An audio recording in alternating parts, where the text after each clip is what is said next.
Hello, I'm going to run through the process of casting our taonga, starting with the 3D prints of the positive model that we make the mold from. The raft that the model sits on peels off, but the surface of the model is quite rough, which makes the resin casting not as clear as it can be, as you can see with this Earth Nation symbol model. So to fix this, we can use a two-pot product called Ecstasy, which you mix up in a 2-to-1 ratio and then paint on the model to get a nice smooth finish. So I actually painted on a couple of coats of the Ecstasy onto these models just to get a really nice smooth finish, and I let it go tacky first and then painted the second coat on. Once that's dry and hardened, the next step is to make the silicon rubber mold. First of all, you find plastic containers that are just a little larger than the model, and stick your model to the bottom of the container with blue tack. The flatter and smoother the base of the container, the better.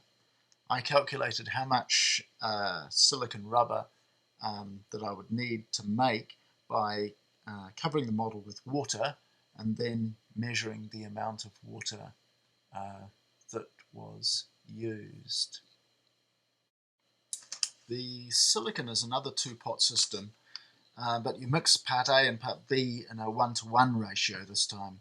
I marked on a container the correct amount of liquid I would need and then transferred both into a bigger pot for mixing.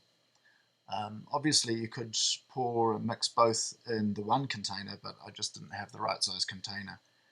And this would obviously save quite a lot of time. This particular silicon product has only got a 6-minute pot life, so everything has to be really well organized and mixed and poured over the models quickly before it goes off. So once the rubber has actually set, you can demold you can take the molds out of the plastic containers, take the blue tack off, and take the 3D printed molds off. It only takes about half an hour for this particular silicon rubber to actually go off and set, so it's quite quick. So to the resin. I calculated the amount I needed to mix by blue tacking all the models together and submerging them in 150 mils of water to see how much water they displaced, which was actually 50 mils. You put your LED circuits into the molds with the battery inside, and I found that trying to use a bit of acrylic or aluminium inserted where the battery would go so that you could pull it out later and have a slot for so you could replace the battery didn't work. The resin stuck too tightly to the aluminium and to the acrylic, and you couldn't pull it out. Here I've just put some glitter in the bottom of the molds. The resin again is a two-pot system, but this time it's mixed in a 100-to-30 ratio by weight.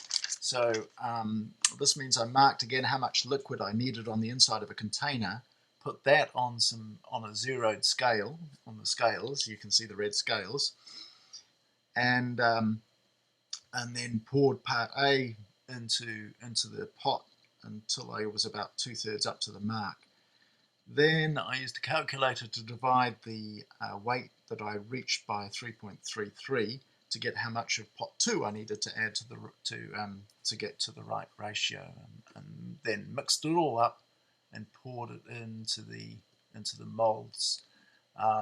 After that, I added a little bit more glitter just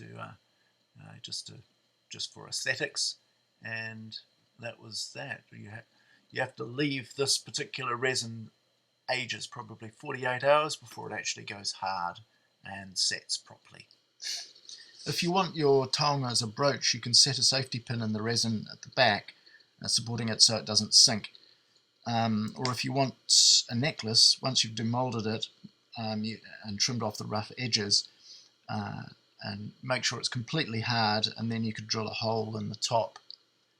Here are the 3 straight out of their molds. Enjoy.